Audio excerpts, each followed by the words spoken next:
Thank you, Sonali. Thank you, Dr. Kala, Dr. Dina. I am Dr. Manan Shah. I again welcome you on behalf of PNG Health. And it's very happy to see such a large gathering of learned delegates. So we'll now dwell upon the NFLD session, right? NFLD, as we know, its prevalence is increasing, okay? From something which was less than 5% before a couple of decades, is now into mid 30s or early 40s. So it's a growing problem with not of many apparent symptoms, and we'll dwell further how it's progressing, what are the strategies to mitigate it. And for that, we have expert panel of 4 expert hepatologists, gastroenterologists. And can we have the introductions, please? We'll first introduce Dr. Sudhamshu Kesi. Sir is currently Professor of Hepatology at National Academy of Medical Science. He's also the President of Nepalese Association of Liver Society, Study of Liver. And he has more than 50 publications in the various international journals. He's also Executive Committee member of the South Asian Liver Society. So welcome, sir. We are happy to have you here. And we look forward for your insights and knowledge on the topic. Can I have the next introduction, please?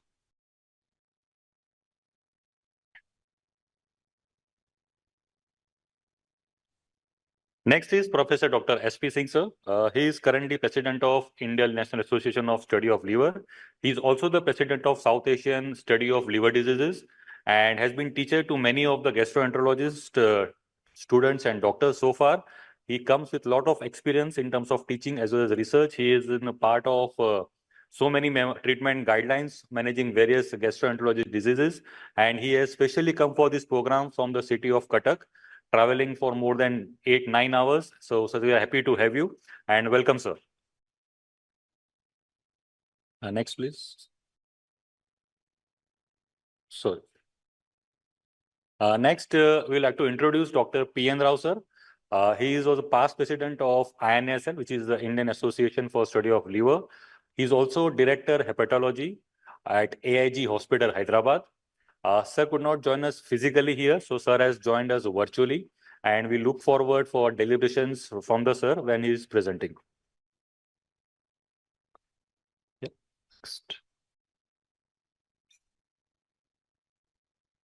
Next, we'll introduce Dr. Ananta Shrestha. He is consultant hepatologist and therapeutic endoscopist. He is currently secretary of Nepalese Association for Study of Liver, and he'll also deliberate around the context aspects of the situation or the status of fatty liver NASH in the country of Nepal. He is also, a member of South Asian Liver Society. He has more than 50 publications and highly involved in academic and teaching aspects. So welcome, sir. We are happy to have you. And before we progress for the sessions, I'll introduce and request Dr. Sudhamshu, sir, who's going to moderate the entire session of NFLD, to please come on the stage and set the context, and then we can have the session starting. So thank you so much.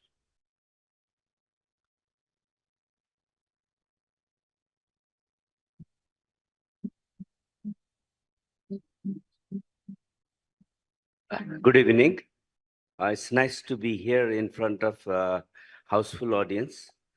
After the interesting session on diabetes, we'll be moving forward to NAFLD, non-alcoholic fatty liver disease. The NAFLD has become global pandemic.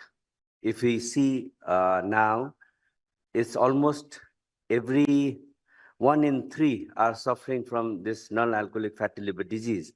And as told by Dr. Kalra earlier, that the ultrasonologist who diagnosed this disease in first hand, they tell, or they tend to tell the patient that, oh, everyone has this, so you don't have to worry.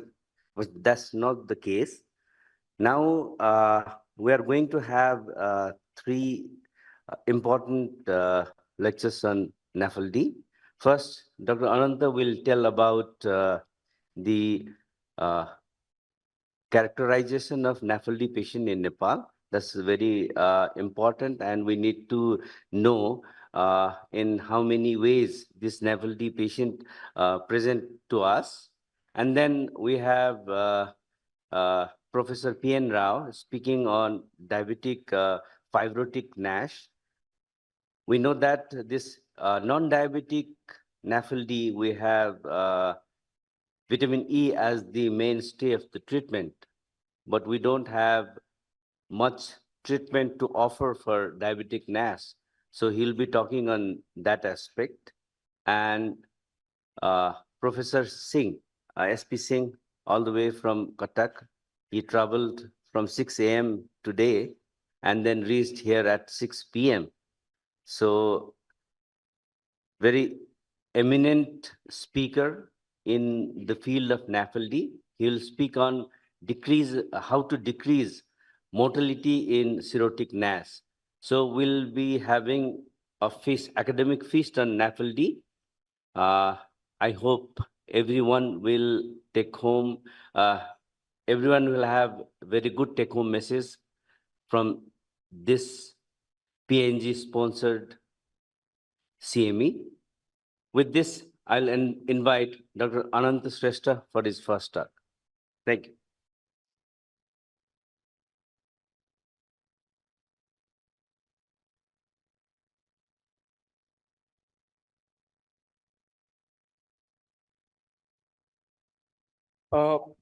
A very good evening.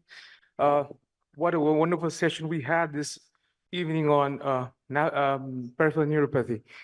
I go home learned today because today I learned how to say thankful to the patient in a very graceful way. That's that's something that I'm really going to practice from tomorrow.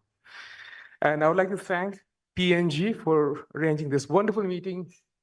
I had a big dream, that Sudhanshu and myself having a joint meeting with the Endocrine Society, because the NAFLD is something that is really coming up really too fast. And we, both endocrinology, especially diabetic patients and NAFLD patients, share so many things in common, metabolic syndrome being the common foreground. And there were so many problems that we really thought that would require both the consensus of the endocrinologists as well as hepatologists. So probably we'll take this opportunity to interact in the sessions to come. So can I have my slides, please? Okay. So in next 10 minutes or so, I'll be talking about what NAFLD looks like in Nepal. Now, for those guest speakers who've come all the way from India, Nepal is a small country with 147,000 square kilometers, and population of nearly about 30 million. We have ethnic diversity, a whole bunch of people who are descendant of a Mongolian origin to Aryans and all. And we have got geographical diversity as well. It's a landlocked country, and we have a good spectrum of liver disease across the whole country. So these are my talking points. Now, as of now, we don't have any population-based data on NAFLD because none of any such population-based epidemiological studies has been conducted in the past. But then we conducted a small study, and this was among apparently healthy subjects who were attending regular health checkups in urban Kathmandu. And this was a prospective study. So we had 705 subjects, and we screened NAFLD by ultrasound, and we excluded alcohol, hepatitis B and C. Age was from 15 to 82 years old, and male to female ratio was fairly equal.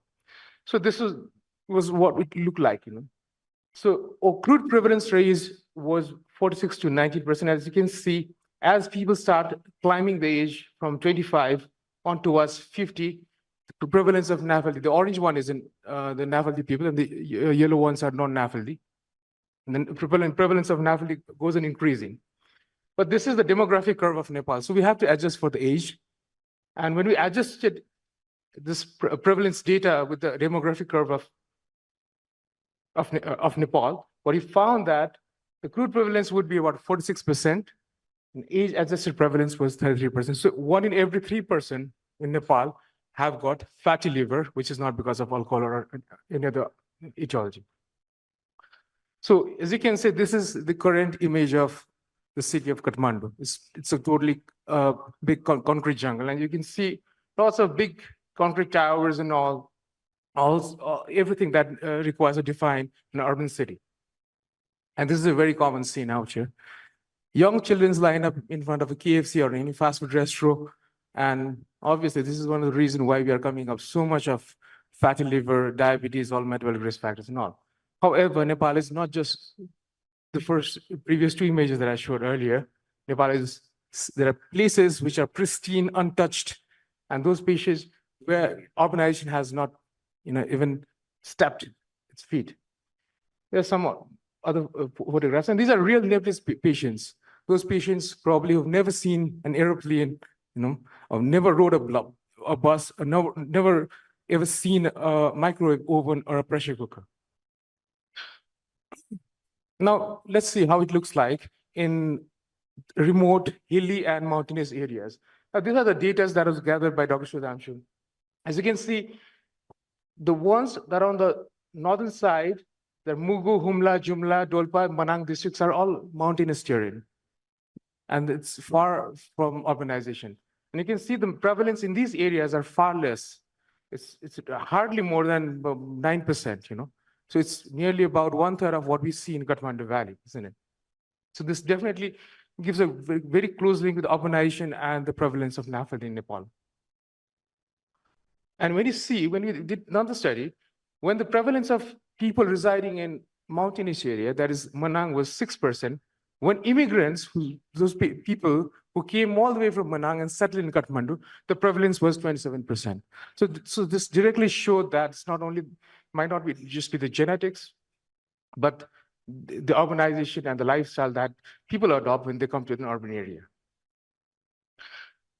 Now, this was a very interesting study that I found just a couple of months back. It's about the perception of obesity and overweight among people living in suburban Nepal. It's very interesting to know that people who are obese or overweight didn't perceive themselves as being overweight.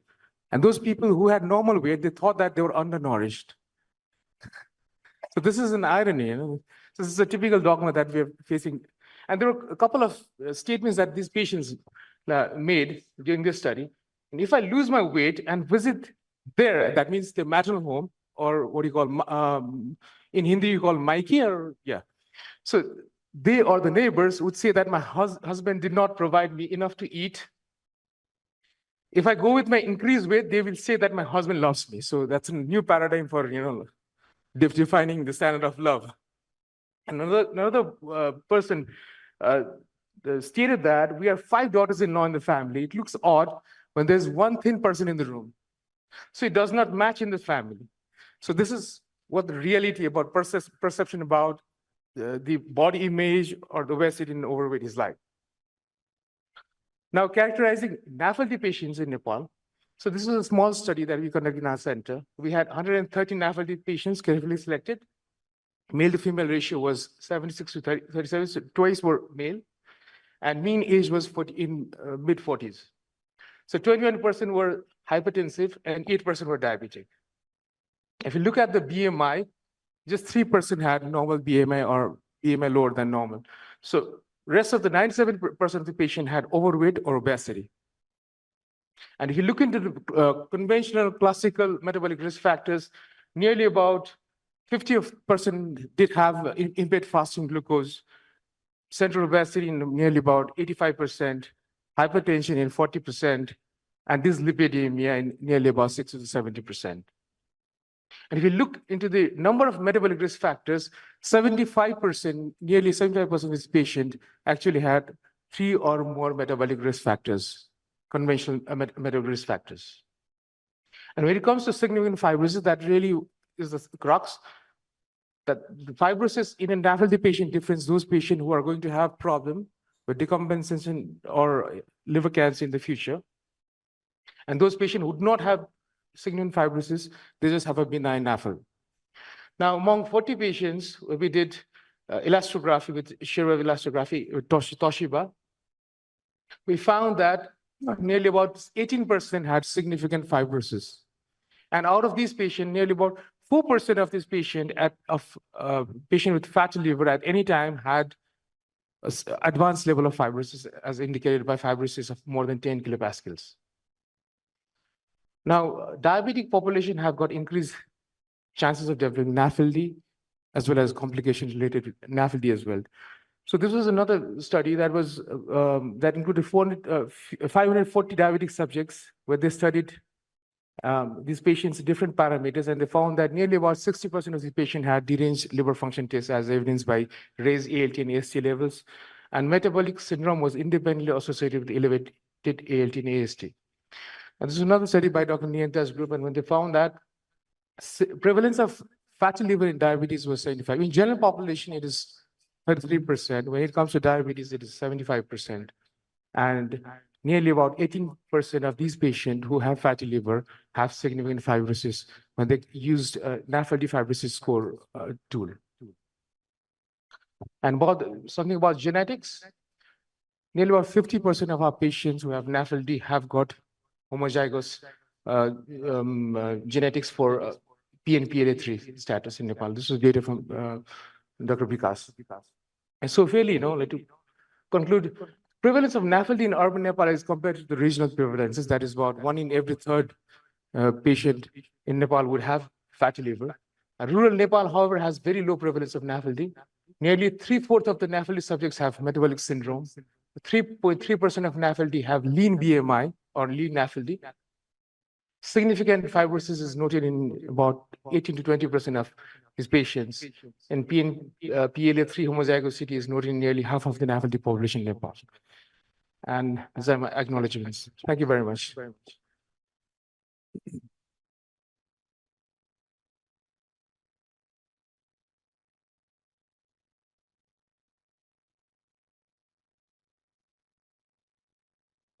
Thank you, Ananta, for taking us to the journey of NAFLD in Nepal.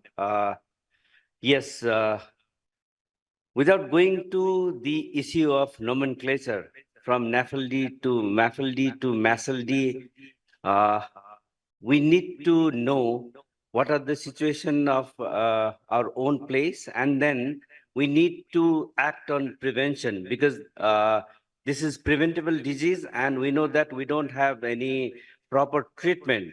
So, as elegantly showed by Dr. Ananta, that Manangi people, when they are in Manang, they have less than 10% of NAFLD, but when they come to Kathmandu, with their change in lifestyle, they are having 30%.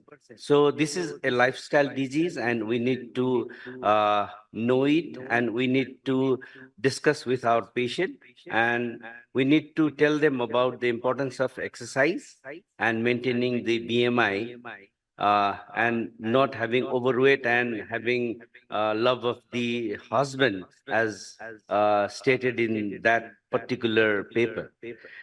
Next, we have Dr. P.N. Rao. He'll be joining us virtually. Can you have his slide, please? Everybody is able to hear? Yeah, thank you very much. Unfortunately, I missed the opportunity to come to Kathmandu because of some personal reasons. And I'm sure there will be another occasion to see you all in person. And when they asked me about the management of diabetic fibrotic NASH, I was in a fix. First thing is a diabetic, and there is a NASH. Not only NASH, there is a fibrosis also. And therefore, and then it is a little bit tricky thing to talk about diabetic fibrotic NASH. Let's go there. And then I bring greetings from the Asian Institute of Gastroenterology. There is a carpet oven. This is not a photograph. Well, then, when gastroenterologists thought that when we were looking at the fatty liver, they just looked at the NASH, cirrhosis, and the hepatocellular carcinoma. They didn't look at what is happening on the other side, that's the cardiovascular risk factors and the diabetes. And when our colleagues, diabetics and the cardiologists, they were concentrating more on the cardiovascular disease, and it was felt that the fatty liver is only an incidental finding. But times have changed now. As you can see here, that Anant Shrestha has given the statistics in Nepal, and urban Kathmandu, as you said, is no different from the rest of the world. As you can see here that on an average, except in Africa, rest of the places is around 60% the NAFLD in diabetes. And you can see here, 1 in 3 of every diabetic would have a NASH. And also what Anshrestha has also said about cirrhosis, advanced fibrosis was present in about 15% overall. This is the world statistics. And we talk about the diabetes and then obesity. And then now with the word, you know that the diabetes is there. And also Dr. Professor Anant Shrestha has said about what is the concept of obesity in the general population. And it's no different in our Indian continent also. When you ask them, are you an obese? No, sir, I'm healthy, he will say. That the concept of obesity is not there, especially with the changing dimensions of ours as compared to the Caucasians. And it is a 3, diabetes, obesity, and NAFLD, they share the Venn diagram here. Well, then the diabetes and the NAFLD have got a bidirectional relationship. That means if a person has got an NAFLD, there is a 2 to 4-fold increase in developing the diabetes. On the other hand, if a diabetes in NAFLD, the progression to the NASH and the NASH cirrhosis and hepatocellular carcinoma is very, very significant as compared to the non-diabetic population.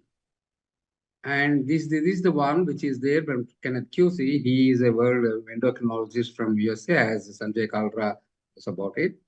And it's a bidirectional association. As you can see here that traditionally, this is the disease of the hepatologist. The NAFLD has recently become a major concern of a broad spectrum of healthcare providers. And as you can see here, that how diabetologists are also taking a more and more interest, and also very active research is being done by the diabetologists in the NAFLD, almost equal and sometimes more research in NAFLD and diabetics is being done by the diabetologist.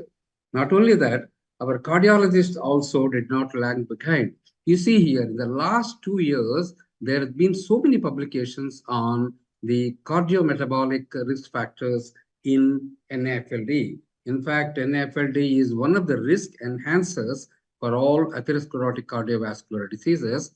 And even the Cardiac Society, they framed the guidelines for NAFLD. And that's along with the diabetes also. Well, then this is an interesting combination and then hypothesis that you got a fatty liver cycle and also fatty pancreatic cycle. Just like you have a fatty liver, you got a fatty pancreas also, and the fat gets deposited in the insulin-producing beta cells of the pancreas, death of the beta cells, and so on and so forth. I will not go into the details. One can go to the reference which I have given here, but suffice it for me to say that there is a very close relationship between the liver and the pancreas. Well, then this is one of the very important cartoon, which has been written by Professor QC, the American endocrinologist. It clearly goes, how a normal glucose becomes a non-diabetic, and also some explanation about the lean and the non-diabetic, and the NAFLD becomes an obese. Then the diagnosis of type 2 diabetes is made, then progression of that one, and then how insulin sensitivity comes down. That means the insulin resistance has increased along with the beta cell failure. Well, then the word fibrotic NASH, in fact, is being coined mainly by the EASL. You can see here that the diagnosis is okay, but I'm concentrating on the NASH here. And early fibrosis is the F0, F1 fibrosis. What we call it as a fibrotic NASH is a more than F2, which is significant, and F3, and F4 fibrosis and cirrhosis and so on and so forth. This is what is termed as a fibrotic NASH. And as you can see here that the stage 1 is F1, F2, F3, and then F4. All up to this is asymptomatic, sometimes incidentally found.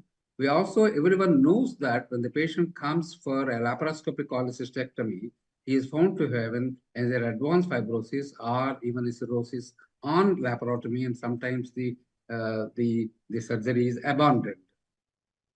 Why the fibrosis is important here is that as the fibrosis grades increase, liver-related mortality increases, and also not only that, it's been observed that the crude all-cause mortality also increases. Why should a fat in the liver cause mortality of all causes? Not a liver-related causes. We know now that the patients die more of a cardiac problems rather than liver cell complications when they have an NAFLD. Well, it's been alluded to. You can see here that the prevalence of NAFLD using a different diagnostics tools, whether it's an ALT, computed tomography, liver ultrasound, and the spectroscopy, and then as compared to the general population, and the prevalence is more in the diabetic is expected. And also, not only that, this is okay, NAFLD, but advanced fibrosis, you can see that there is a fibro test or a fibrosis score or a transient elastography. And definitely, there is an increased prevalence of advanced fibrosis in people with diabetes as compared to the general population. It is the fibrosis that is important, but not the inflammation itself that predicts the mortality. And that's the reason why people are at great research to give the anti-fibrotic stages and also halt the fibrosis at that stage. And the overall mortality and the severity of the liver diseases and definitely depends upon the amount of fibrosis, as you can see very clearly. Those who have got a F4 fibrosis, the overall mortality is very high, and also severity of the liver disease is also very high in those who have got F4 fibrosis. This is one of the recent studies has been published in the diabetic care. The high prevalence of a NASH and advanced fibrosis in type 2 diabetes prospective study with 330 patients. As you can see here, that the NASH is 58% and the advanced fibrosis is about 38%. You can see the severity, and 1/3 of the patients had advanced fibrosis. And also what they have seen is that if you look at the liver functions of these people, they only have a very mild increase in the ALT and then AST. So that brings down that the ALT and then AST are not very important and they do not correlate with the severity of the disease. And a normal ALT and then AST does not rule out a fatty liver disease in general population, and so also in the diabetic people. This is another study with these people who have taken and diabetes, and they have taken the fibroscan and an MRI. And it's been found out that almost similar, that 65% had NAFLD, advanced fibrosis was seen in 14%, and even about nearly 5 to 10% have got a already established cirrhosis in these people, and know that these can be still asymptomatic. And the diabetes and then obesity, again, obesity increases the risk, significantly increase the risk of an advanced fibrosis in diabetics. And this is the cirrhosis and the hepatocellular carcinoma, either an alcoholic liver disease or a non-alcoholic liver disease. If the person is a diabetic, irrespective of whether the alcoholic liver disease or non-alcoholic liver disease, the cirrhosis prevalence is high. Not only that, hepatocellular carcinoma is also been found out to be higher in these people. And therefore, with even 3-year median follow-up period, diabetes relative to non-diabetics had high probability of a cirrhosis and hepatocellular carcinoma. And we know that the diabetic people, especially with obesity, they have high prevalence of malignancies, not only in the liver, across all parts of the body. And then having said that, what is the prevalence and then what is the significance of a fibrosis in people in the general NAFLD and also in people, let us see the how we can manage the diabetic fibrotic NASH. And we know that the Sanjay Kalra is there, professor, and then you know that the explosion, in fact, we are now getting into knowing about these multitude of the drugs which have come of late, and each set of the groups, have got a multitude of the anti-diabetic drugs. And the first one was the metformin, as you know that, but it has got effects on the left side, what you can see here, but it has been found out that it has gotten there's no significant effect on histology and reduces the incidence of hepatocellular, although incidence of hepatocellular carcinoma is less, but, and therefore, metformin is not to be used for those people who are not a diabetic and as an insulin sensitizer, or the histology has not shown any. And coming to the vitamin E, it is an antioxidant, anti-inflammatory, and then anti-apoptotic properties. And various properties are there. Very theoretical background of its action on the fatty liver is very, very significant. As you can see here, that multitude of pathogenetic mechanisms are there. And the first one, it is really immortalized, that is Arun Sanyal's, that's and pioglitazone and then vitamin E placebo. We all know that vitamin E reverses the NASH and also resolution of the NASH inflammation is there. But however, the fibrosis wise, neither the pioglitazone nor the vitamin E have got any improvement on the fibrosis. Not only that, this was period for 96 weeks. As you can see here, that all the parameters after 96 weeks and then stopping, they have come back to the normalcy. They have come back again back to the original status, thereby showing that even 2 years is not sufficient. If you stop the drug, just like any other drugs for managing the diabetes, if you stop the drugs, everything comes back again. So that's puts it into a fix. How long to give? That is the issue in people when we're treating people with the NAFLD and its complications. And this study was being done by, again, the diabetologist, and the role of vitamin E in the non-alcoholic steatohepatitis with type 2 diabetes. What they did, they combined the vitamin E and pioglitazone, vitamin E alone, and a placebo, and they have got the primary endpoint is again reduction of the NAS activity without worsening. Secondary outcome is the resolution of a NAS without worsening of the fibrosis. Interest, this is a proof of concept study only. Further, it's not been taken into higher levels. And here they found out that the combination is better than vitamin E alone in diabetics. Well, then we have a multitude of drugs. Among these, dipeptyl peptidase 4 inhibitors, and these are the ones with the group and with the gliptin, as you know. And all these drugs, they have found not to improve the liver enzymes or liver fat content or a liver fibrosis and in patients with the NAFLD. So straight away, in people with the NASH or a fibrosis and is having a diabetes, these drugs are not to be used, and they have not found to be, they may be good for the diabetes. That's a different thing. They may have other actions of a diabetic related cardiometabolic or renometabolic complications. That is different.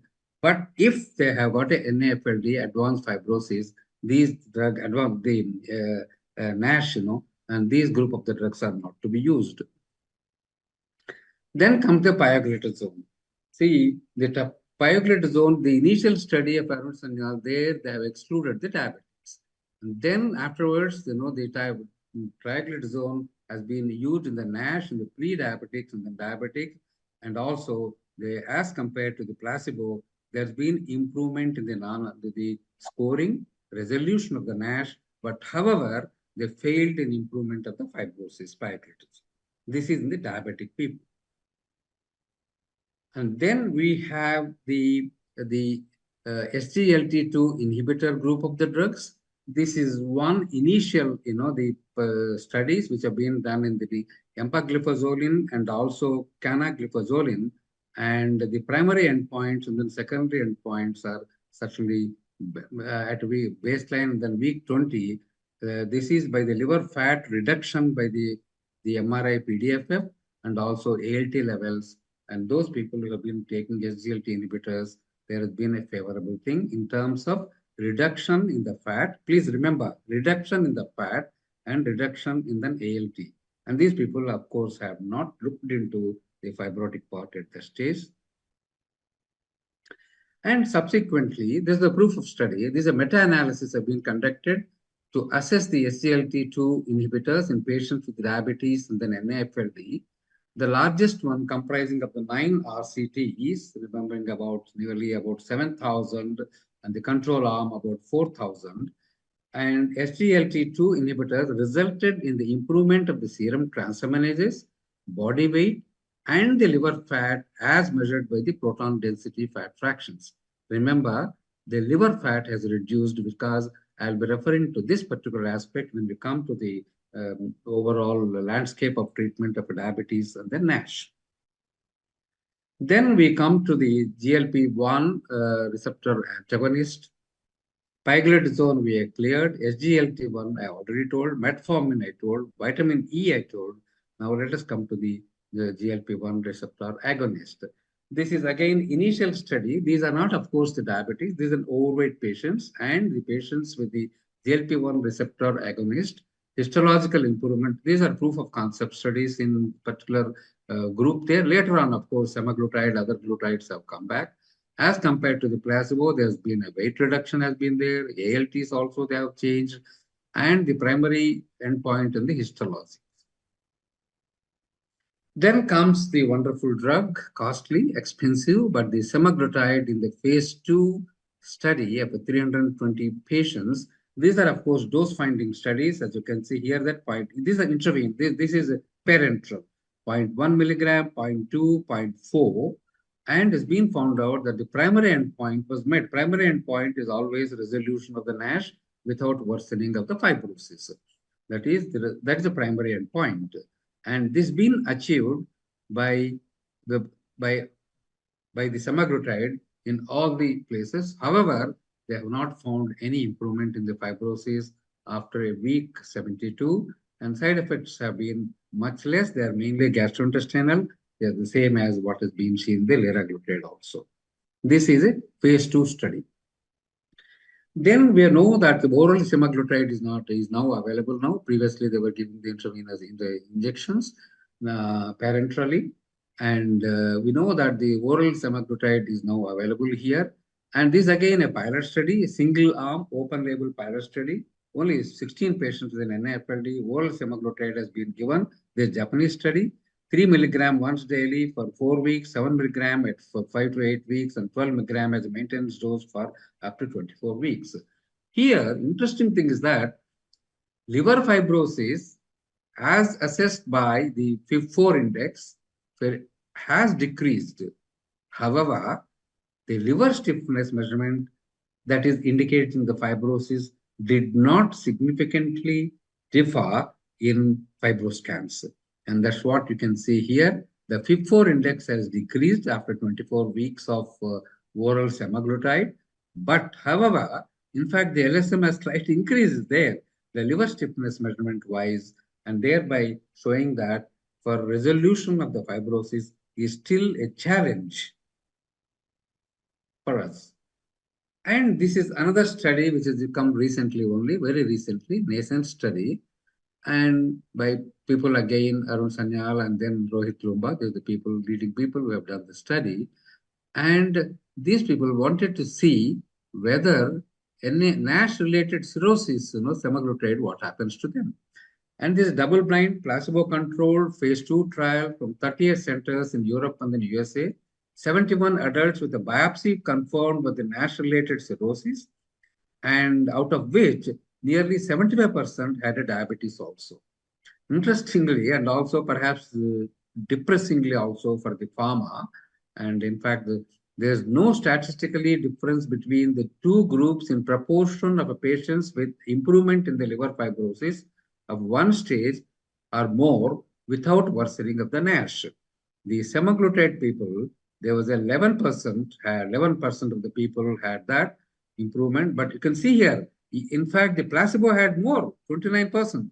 And that's what is being depicted here, that the proportion of the patients where improvement of the liver fibrosis and no worsening of the NASH, in fact, the placebo group has been more, and then in contrast, the semaglutide, this is really very, very depressing in that sense. Although, for relieving the inflammation, there's the NASH, in resolution of the NASH, the semaglutide scored over the placebo group, which was expected.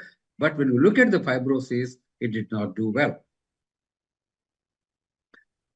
Well, then we got what is the future for these? That's the targeting the lanifibranor is there, is a pan-PPR agonist, and then tirzepatide is again another one, GLP-1R, and then GAPR agonist.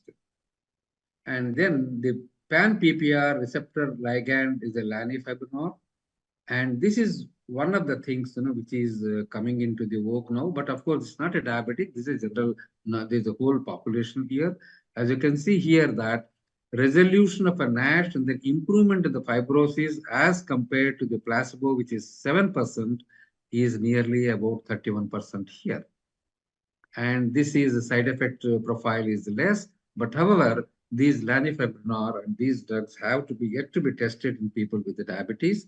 But let us see whether they will do the same thing, same kind of an advantage of an improvement in the fibrosis in a diabetic fibrotic NASH.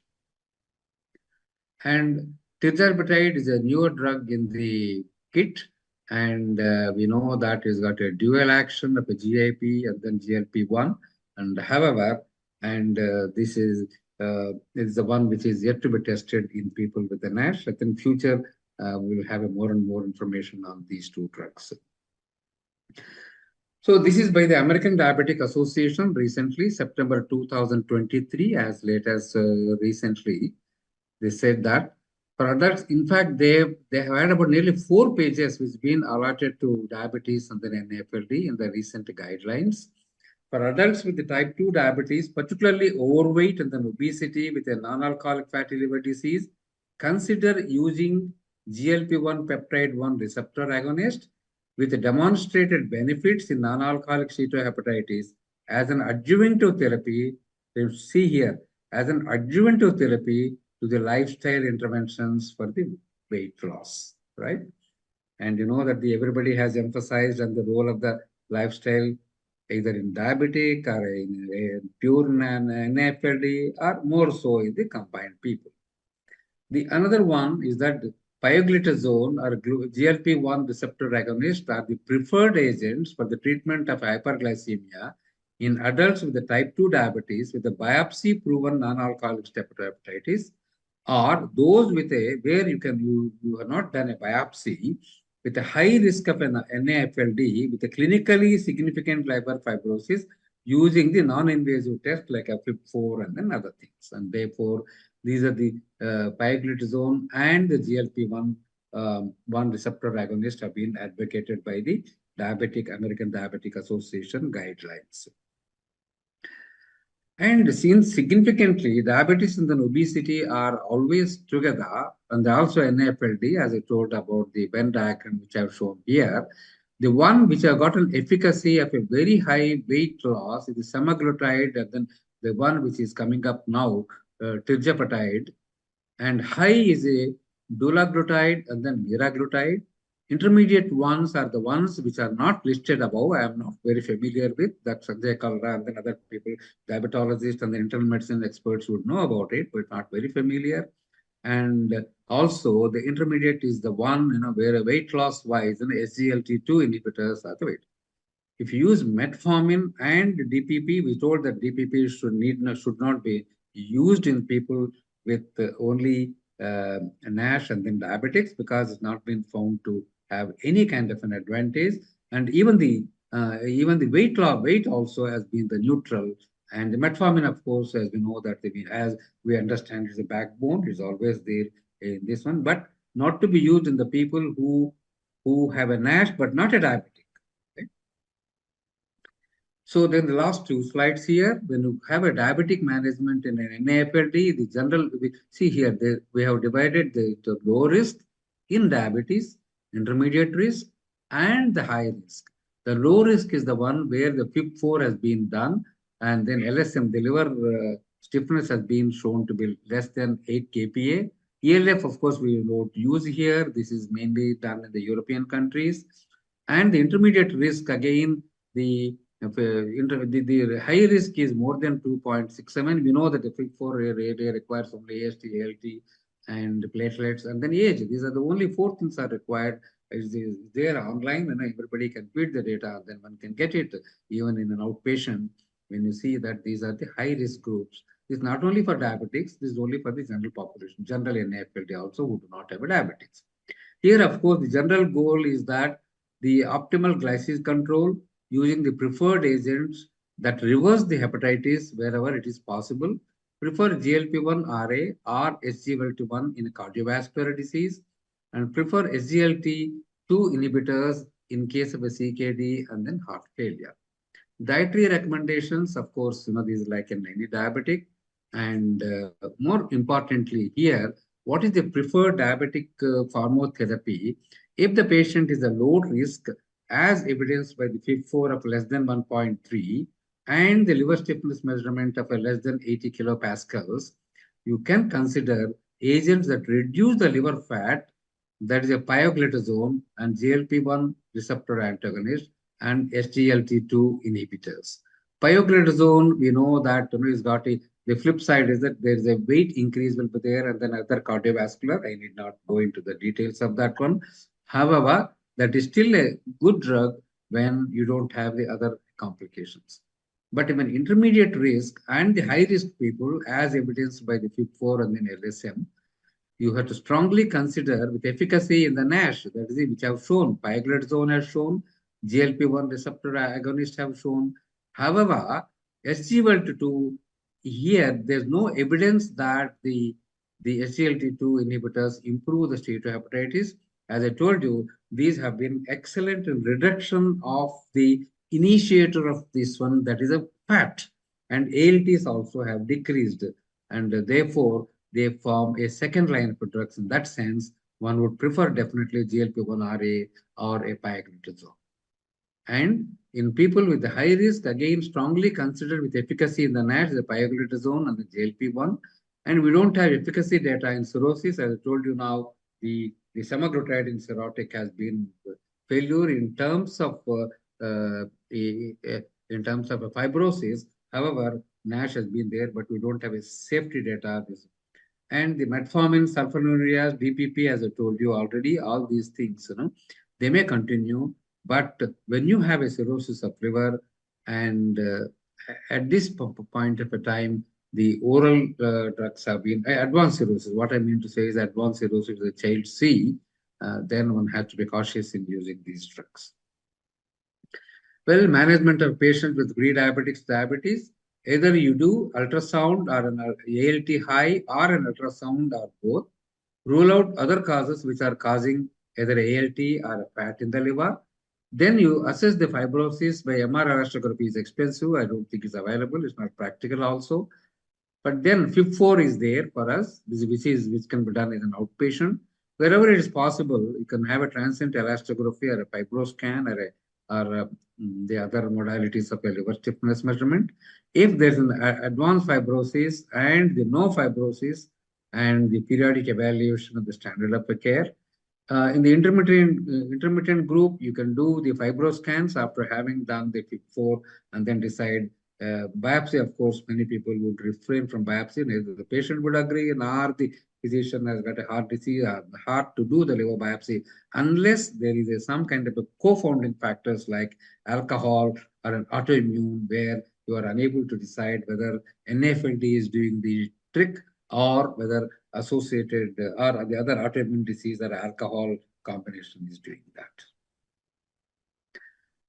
And then what does the Indian National Association INSL say about it? It recommends vitamin E as a pharmacotherapy for NASH with or without hepatic fibrosis, F1, F3 also, and non-diabetic adult patients and pediatric patients, and recommends pioglitazone as a pharmacotherapy for NASH with or without fibrosis, again strong, and saroglitazar, which has been approved by the DCGI India and as a pharmacotherapy in these people. However, the evidence is only weak now. Well, then what are the key points? NAFLD is associated with a 2 to 4-fold increased risk of development of a type 2 diabetes. Patients with the type 2 diabetes have a higher prevalence of steatohepatitis, liver fibrosis, end-stage liver disease, and also hepatocellular carcinoma.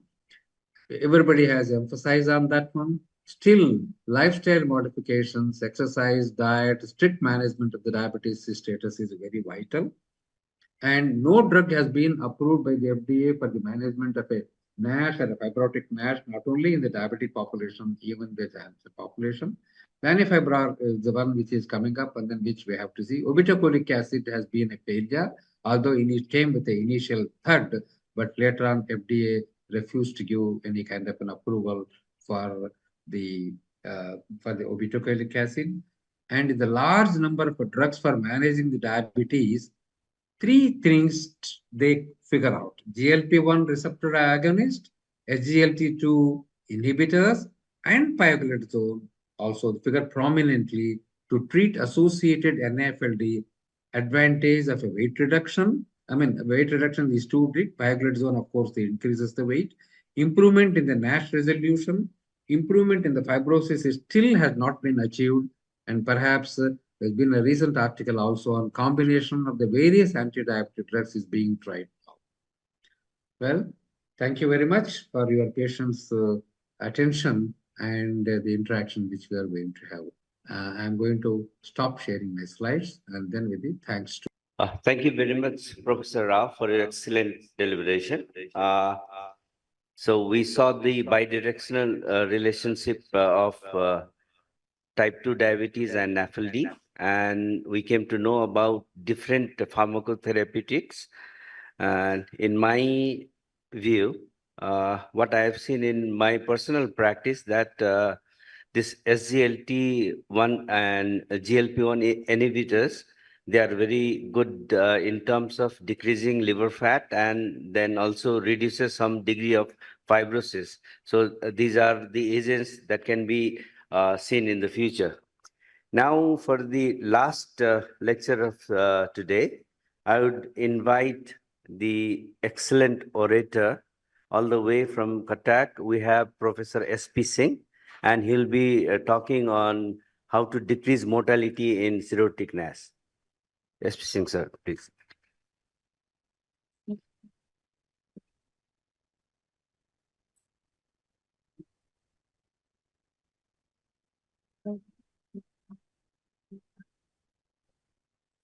Thank you, Sudhanshu, for the kind introduction.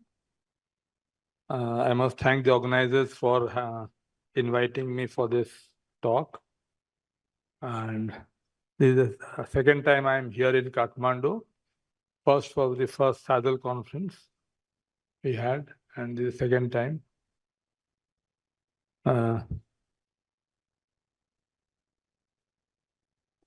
I've been asked to speak on the subject how to decrease mortality in cirrhotic NASH. Actually, my job has been done a bit easier. Dr. Rao has almost quoted all the studies I would have, spoken. So I'll be able to run through them. And it's already 9 o'clock. A lot of you must be feeling very hungry. It is good to be hungry, most of the time. If you remain so, then you'll be like those regions which Ananta spoke about with only 9-10% NAFLD. Otherwise, you know what is happening in Kathmandu.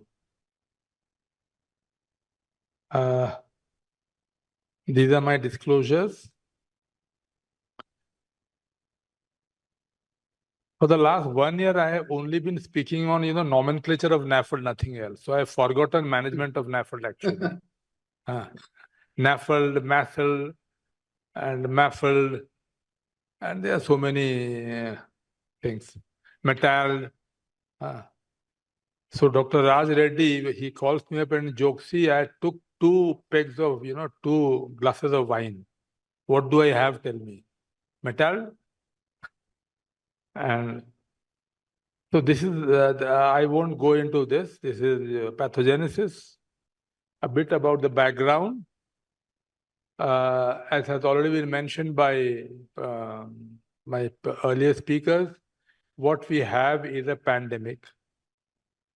And patients with NASH face an elevated risk of developing. If you have NASH, not just NAFLD, then you have very high risk of developing fibrotic NASH and then cirrhosis. About 10% of NASH patients are going to develop cirrhosis. And once you have fibrotic NASH or NASH with cirrhosis, you have a high chance of both. The NAFLD patients are actually, they don't, the major cause of mortality is not liver related. That one must know. We only talk of liver, we talk of drug development of liver, but we are forgetting that we must not allow NASH or NAFLD to take place, because if you have NAFLD, the main reasons for death are cardiovascular and GI cancer, not cirrhosis. But anyway, I'm here to speak on cirrhotic NASH. Cirrhotic NASH has taken over all other forms of NASH in the West and other places, where for them hepatitis B and C is not that much of a problem. And the same thing is going to happen with our population as we go up the developmental ladder. The problem is there are the different stages of cirrhosis, 1, 2, 3, 4, and now you have an additional 5 with sepsis. Sepsis is just, if you have more severe form of cirrhosis, you are bound to have sepsis. It's just that. So when can you act? Ideally, if you can act at the early stages, that is at the stage 1 or before that, that's the best prevention. But unfortunately, most of the time patients come to us with stage 3 or stage 4 or stage 6 disease. So there lies the problem.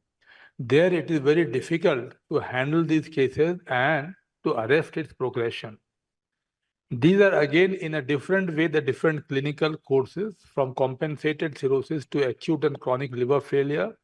The first step is, a patient of cirrhosis who is compensated. Next, we have decompensated, but these are easily managed. And the third one is progressive decompensation in spite of all treatment. Then you develop ACLF and HCC and so on. So this is just to show that once you have compensated cirrhosis, this elevates the risk of mortality in these patients of NASH. And once you have decompensated cirrhosis, it further, the mortality goes up to almost 2/3. These are comorbidities. Actually, the publication, most of the publications I have been talking of, I am the devil's advocate. These are, wasteful publications. Now you'll find all the journals are full of Nafld versus Nafld versus Mat, and so on. What do they tell you? Nothing. Initially, they said that they require the change in name to Nafld and Nafld because then you identify the more severe forms of disease. And now all the papers are telling us that they are same. There's hardly any difference. And the classic case is when you go through the Nafld guideline of a puzzle by Professor Sareen and his colleagues, you find that it is mentioned the highest prevalence of Nafld is in Bangladesh. When you look up the reference, it is Nafld. It is a paper on Nafld, not on Nafld. And that whole guideline is full of only Nafld. Only what they have done is this change. And in the journal, the editorial board, there is a war. It depends on which side you are on and which side the editorial board member is on. You send a paper, you have written Nafld, Nafld is over. Now you again rewrite your whole paper.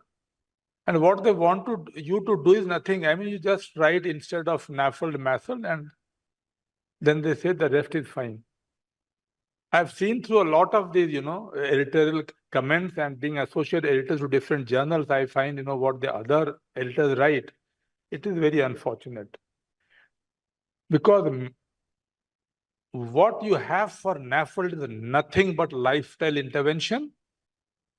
You attack the comorbidities, you treat diabetes, you treat the lipids, you treat the weight, that's all. You have nothing. These are the different stages. First, you can attack, the NASH cirrhosis at the level of etiology, that is lifestyle modification, treatment of insulin resistance, diabetes mellitus, and other comorbidities as I mentioned earlier. Next, at the next step, you treat the initial core events, mainly portal hypertension. You can then take care of bacterial translocation, and these two steps, if you manage them well, then you reduce mortality. And the last is downstream. Now here, you have to take care of inflammation, circulatory dysfunction, oxygen stress, and immune dysfunction. And most of the molecules which have been used, they have been used accidentally, but later on found to have multiple effects. They take care of portal hypertension, they take care of circulatory dysfunction, oxygen stress, and so on. So the molecules we have today, which work, I mean, whatever the new molecules has been shown, they are apologetic when they present here. It is very safe, it is very good, it does resolution on NASH, but no fibrosis. And why did UDCA go away? Ursodeoxycholic was thrown into the dustbin. Why? Because it reduced the enzymes, it reduced everything, but it didn't reduce fibrosis. Then what are you talking about? They're useless. Specific intervention, that is at the first step, treat the underlying cause for cirrhosis, and then surveillance for HCC, vaccinations, varicose surveillance, and if you have varices, then you can use beta blockers. Now, in targeting the etiology, the most important, as I said, is lifestyle modification. Whether you have accepting in decompensated cirrhosis, if you have cirrhosis, if you do lifestyle modification, you are going to prevent worsening of the disease, you are going to increase longevity, you are going to decrease mortality. Moderate to severe NASH at 90 days, it has been shown that a statistically significant reduction in elastography was found among subjects following. Now, what is LGMID? This is a combination of exercise and the Mediterranean diet. But in my experience, see, if you ask your patient to go for Mediterranean diet, that's the problem. Why diets don't work? Why people leave taking the diet? The most important thing is that they don't like the diet. If if a man from the mountain, you tell him to take, if you just tell me to take the food which a lot of your kids like, every day if you take noodles or pasta, I will lose weight. I can't eat them. I'll stop that diet in no time. So changing the dietary things is useless. Mediterranean diet will not work. I'm telling you, in the long run, it will not work. He can take for a month, 2 months, 6 months, that's all. Most important thing is calorie reduction. Calorie reduction and regular exercise. Number one is calories, number one. Number two is calories. Exercise comes below, much below. But yes, exercise is also a must. Now, the other interplay between NASH and its most frequent comorbidities, as I've already mentioned, they are very important. You have to address them. Next, targeting fibrosis and portal hypertension. Now, the problem is all the drugs we use for targeting portal hypertension and fibrosis, they affect bacterial translocation, and bacterial translocations have a huge role. They have a huge role in perpetuating, in producing decompensation, in increasing severity of disease, in every which way you look at, which leads to progression. Now, I'm not interested in these therapies, but if you don't show them, then it looks your presentation doesn't look nice. So you have this combination therapy, and what they have shown is they don't work. So let us not waste time here. Now here again you have a combination. Now since those molecules are not working, the depression in the pharma industry, they are trying all sorts of. And not only pharma, even the physicians, even if you look at the average physician, she doesn't want to use, write those old medicines. Unfortunately, in a day I write, 25 to 30 prescriptions of simple Librax. Now, if you go to the modern physician, young physician, he's ashamed to write Librax regularly. Only Librax, how can you write that? You have to write some, one of the newer molecules which have come. And OCA today is written obeticholic acid for anything.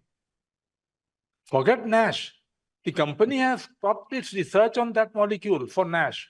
But the prescriptions are now have gone, surpassed not only NASH or fatty liver disease.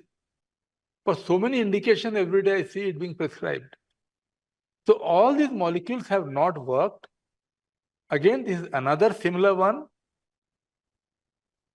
This is again a galectin-3 inhibitor in NASH with cirrhosis and portal hypertension. Again, death nail. So these are the different, among the different molecules I was going through, none of them have really shown. And semaglutide now, it's good. Everyone is discussing that. Why discuss it? It's gone. It's actually gone. For NASH, it has no role. And it's already, see in the slide, one of the slides Dr. Rao showed that FIB4 improved. Most important actually amongst all the markers, remember, transient elastography is the best marker. There's no point in doing all the rest, especially in South Asian, they don't work. All those, when they were developed in people with BMI 30, 35. They don't work in our patient. There may be other reasons also why they don't work, but not a single study from South Asia has shown all these markers, these cutoffs working in them. Vitamin E. Actually, when I started looking at, it's just that Procter and Gamble, they are people with vitamin E. I was wondering why, they were sleeping all this time. And in the last 1 year ago, I found them very prominently in one of the Indian conferences. Again, they disappeared in the last NAFL conference. They were hardly present. There was not a big presence. But one thing good this Kathmandu meeting have done to me, I got educated. I didn't have that much faith in vitamin E until I started going deeply into vitamin E in NASH. And what I found was, this is a good molecule. This is better than all those, FIB-FINOR, this NOR, that NOR. This is the best molecule. This has demonstrated effectiveness in improving hepatic histology. There are multiple. The most important thing is it's a scavenger. It prevents peroxidation because that is most important. Fat is not important. Fat, once it gets entrapped inside the liver in those, it is protecting the liver. It is actually protecting the liver. Once it escapes from there, once you have more of extra vesicular, these fats, then you have lipid peroxidation.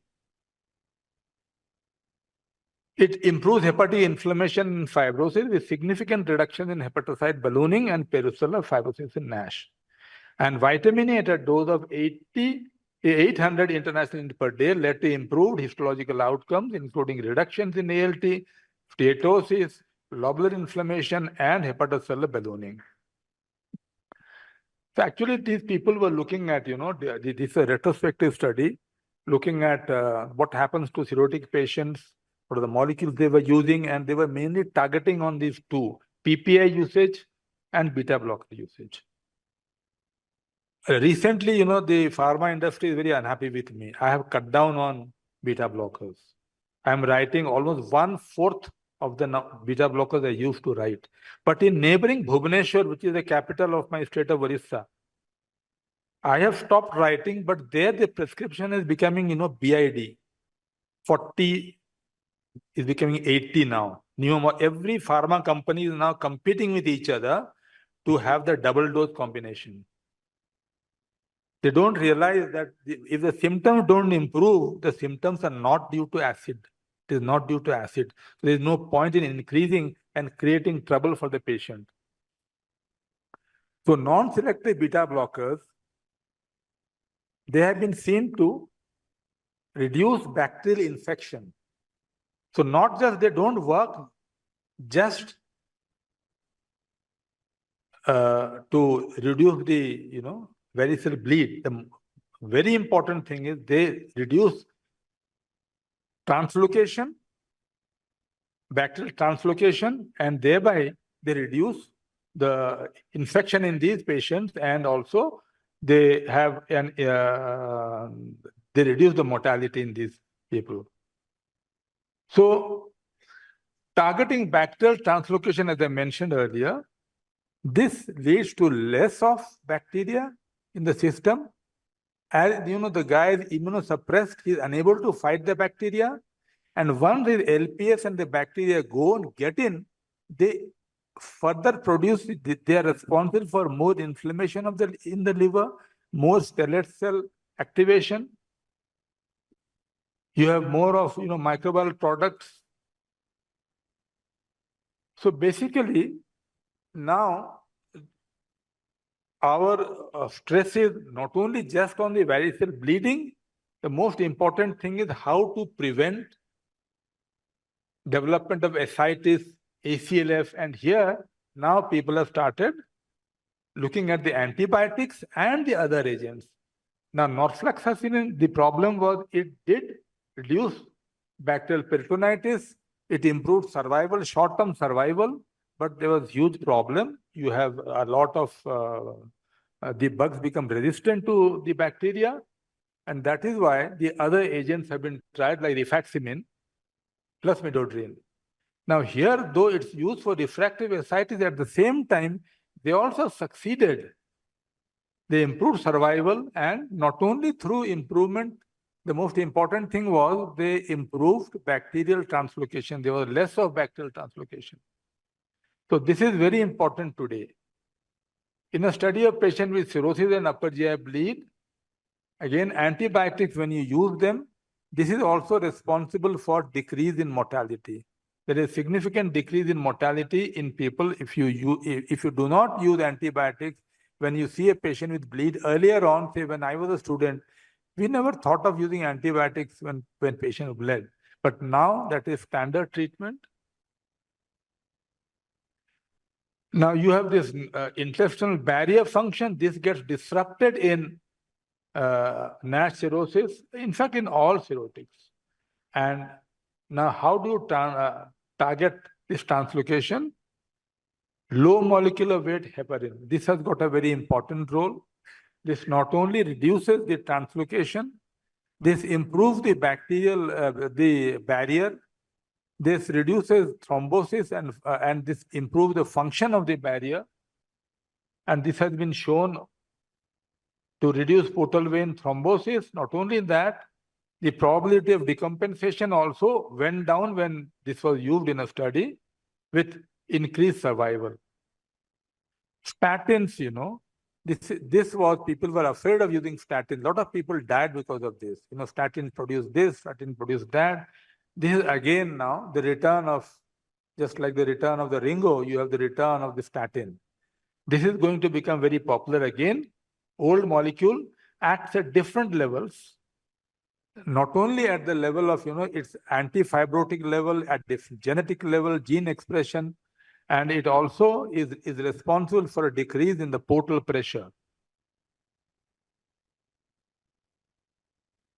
This is just to show that use of simvastatin was associated with reduction in mortality in NASH cirrhotic patients. Next, to the non-oncotic actions of albumin. This is another very important agent being used today. Oncotic pressure, we are all aware of. We use it for its oncotic activity in a patient with refractory ascites, in SVP patients. But it has also been shown that in addition to that, it has got a number of actions. And it lowers, especially it lowers the incidence of various infections, including spontaneous bacterial peritonitis and also non-SVP bacterial infections, and improve mortality. And next we come to vitamin E, the return of vitamin E. This study, published not long ago, showed that vitamin E improves transplant-free survival and hepatic decompensation among patients with NASH and advanced fibrosis.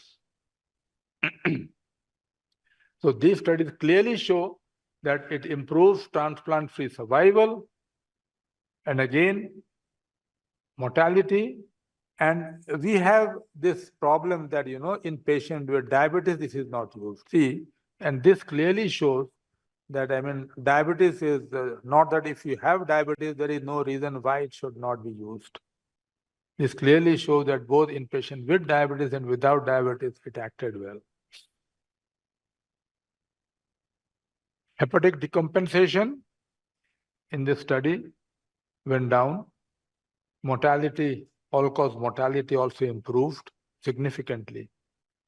So they concluded with from this study, vitamin E use was associated with improved clinical outcomes in patients with NASH and bridging fibrosis and cirrhosis. Only thing is that they could not show an improvement in development of HCC. That's all. But that is fair. Malnutrition, we don't look at malnutrition. Once a patient has liver disease, we said, kuch nahi khao. Ghee nahi khao, tel nahi khao, you don't eat anything. That is the biggest thing. A lot of physicians, they push, I tell people, physicians, patients, relatives, they push the patient to death. But by promoting malnutrition in these patients, it is very important that this should be looked at. We all know that once patient has sarcopenia, the mortality increases. There, if they undergo liver transplant, the outcome is not good, and the waitlist mortality goes up if the patient is sarcopenic. And this is a study which showed that how TIPS has a huge role. It improves sarcopenia, and it improves once you have TIPS. Once sarcopenia improves, the mortality also post-surgical or peri-surgical mortality will also improve. So the primary intervention for both NAFLD and sarcopenia is lifestyle modification, including physical activity. In NAFLD, the degree of weight loss is proportional to the degree of improvement in liver histology. Now, this is EASL guideline summary for compensated cirrhosis. 20% patients with compensated cirrhosis have nutritional deficiency, and you need assessment by a nutritionist, including the assessment of muscle strength and muscle mass. I won't go into further details. The other things which are important are avoid NSAIDs, methotrexate, co-amoxiclav, anti-TB drugs. Anti-TB drugs you can't avoid completely, you have to use with caution. Herbal medicines. And finally, the take-home message. There are several opportunities in the natural history of NASH cirrhosis to halt or slow down the progression and improve survival. Targeting upstream etiology is the most effective, but must be done early. Downstream targeting should be at multiple levels. Lifestyle modification, nutritional therapy, control of comorbidities, vaccination, beta blockers, statins, non-absorbable antibiotics, midodrine, vitamin E, albumin, they all have a huge role in reducing mortality in NASH cirrhotics. Thank you.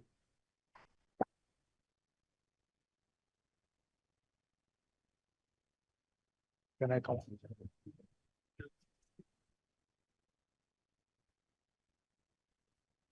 Thank you so much, sir, for such a detailed deliberations. And may I now also request faculties Dr. Ananta Shrestha, sir, Dr. Sudhanshu, sir, to join us for the quick Q&A.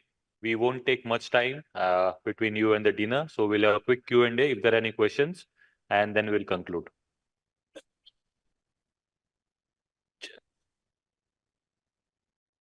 Please just get the chair, sir. Any questions from the audience, please?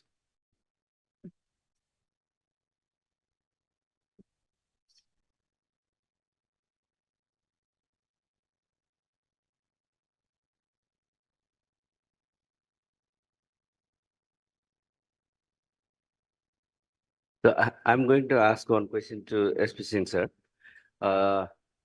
You told that statin has a good role. Yes, simvastatin has a good role, but we don't have simvastatin. In that case, can we use other statin? Are there any studies regarding that? Yeah, it is not just simvastatin. The other statins can also be used safely. atorvastatin can be used. You can use the other one, the newer one, rosuvastatin also. But there is some difference. Okay, there is some difference between the different statins. Okay, and you have to at least, after you use, if you have, just monitor the symptoms, you can easily. Now there are rare occurrences of, especially, and this has occurred with simvastatin actually, not with other molecules. More frequently, it can occur with any statin, rhabdomyolysis.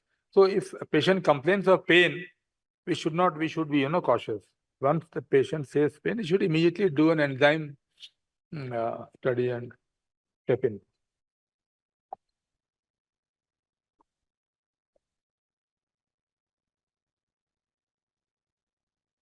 Any further questions? Any questions from our online attendees? We have more than 150 attendees online.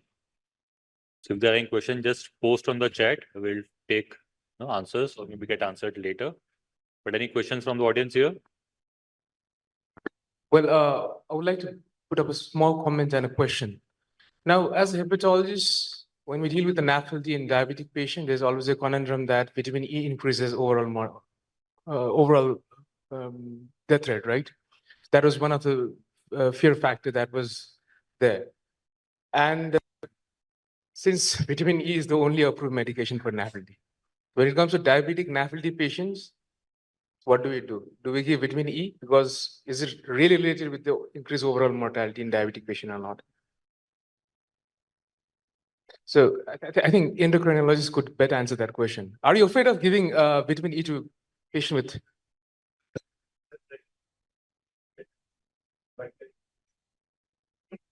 Guidelines say that pain at the height, then you are very careful.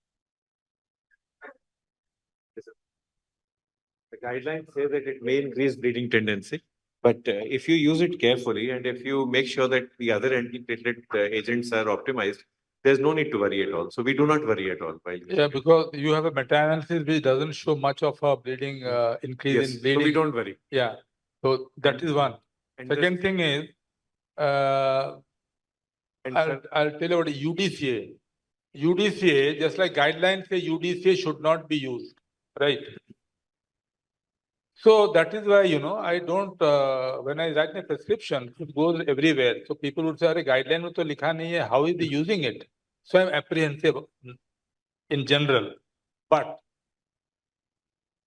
I tell you, this is a lot of people when they want to go to Middle East or somewhere, for some vague reasons, they make them go through various tests to work. And once the enzymes are raised, which is very common these days, once you have raised enzymes, they say you get back, you have to, you have a liver problem, we can't take you in. And the poor person comes, heartbroken, he was thinking of a good job in Middle East. And these are the patients I prescribe, and this is almost 100% success. I prescribe UDCA 600 twice a day. The enzymes come down. In a couple, I tell them to reduce diet and check weight. The enzymes become normal. They become normal in a couple of months. They become normal, and he gets back to his job in Dubai. So the guidelines are very problematic. If you look at guidelines, you can't practice.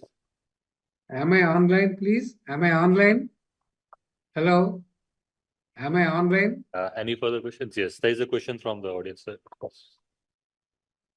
Good evening, Sir, everyone. I'm Dr. Ekanand, liver transplant surgeons. A very nice presentation from sir. I would like to know, as one patient is in ACLF, and the talk was treatment of ACLF and transplant-free survival. So ultimately, the patient is going to die after within few years. So in my opinion is that besides the treatment of ACLF, we should counsel the patient for transplant, because liver transplant, because the survival is very good. Lifestyle is very good after liver transplant. As we stabilize the patient, and in between, we can go for liver transplant. Thank you. Definitely there is no doubt. If patient has ACLF, the whole problem is not only in India. In America also, most ACLF patients cannot afford liver transplant. That's a separate issue. But if you have ACLF, the ideal treatment is liver transplant if the patient can afford. Just one comment. Dr. Rao sir also wanted to address the question. If you can, have him no. online, please.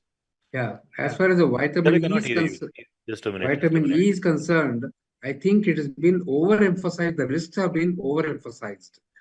All the complications which have been seen earlier, which has been reported, are not in NAFLD patients, with a patient with a lot of comorbidities like an Alzheimer's disease and many of the other diseases. In fact, in elderly people, suppose if you're you can use one tablet, instead of 800 milligrams, you can use a 400 milligrams. And because even Arun Sanyal has shown that in his earlier study before the PIVENS has shown that 400 milligrams a day is as good as 800 milligrams.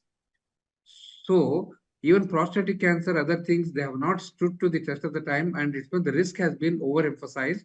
You can use safely in elderly people with other comorbidities. You can use one OD rather than the twice a day. Over. Thank you. Thank you, sir. And may I now invite Dr. Sonali to, come and say the vote of thanks, please.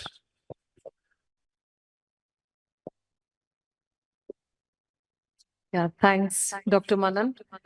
I think it's hard to say that, this evening is coming to an end for us as a PNG Health team. It feels just like yesterday when we had this vision of, having this program in Nepal. But I think this will be a continuum. And I'm truly honored to say that in our pursuit of promoting health and vitality, today we have unveiled our vision, a vision that is encapsulated in our campaign, Be the Change, which garnered on the principles of early identification and treatment of diabetes-associated complications to avoid late-stage and irreversible conditions. So on behalf of PNG Health, I want to express my gratitude to our partners, to our stakeholders, and the incredible people of Nepal for extending such a warm welcome to us. As we re-establish ourselves in Nepal, we are not just here to do business, but we are here to empower. Let's be the change. And thank you so much. Here's to a healthier and happier Nepal. A big round of applause to the online audience, 150 plus doctors that have stayed on till the end, to our incredible physical audience here in the city of Kathmandu. And of course, a very, very special thanks to our esteemed faculty, panel of experts who truly have given us practice pearls and insights and learnings that will help us to practice and improve the lives of our patients. A very special thanks to respected Mr. Narayan Prasad Dhakal, sir, who has stayed on till the end. We really appreciate your graciousness, sir. And of course, Prakash ji and Nikhil ji, who have been here to support us. Thank you so much for staying on till the end. To the audience here, I'd like to say thank you so much to our on-ground partner, Ravi and the team, and then of course, Arvinda and the team. It couldn't have been possible without your stellar support. So huge round of applause to all of you, and thank you so much. We look forward to coming back again. To our audience, do join us for dinner. Thank you so much. I'd like to invite the dignitaries and Dr. Kalra, Dr. Dina on the stage for one picture, please. And then, of course, won't take up much of your time, sir. Please, request you to come on stage. And of course, the PNG Health team, please join us. Nikhil ji, please come on stage. Our sellers team, Arvinda and the team, please come on stage for a group picture, Cass.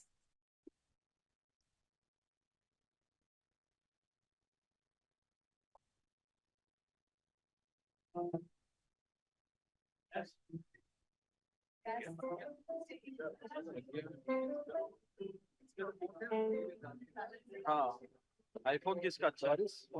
ये रहा, इसको दे दो। इसको दे दो।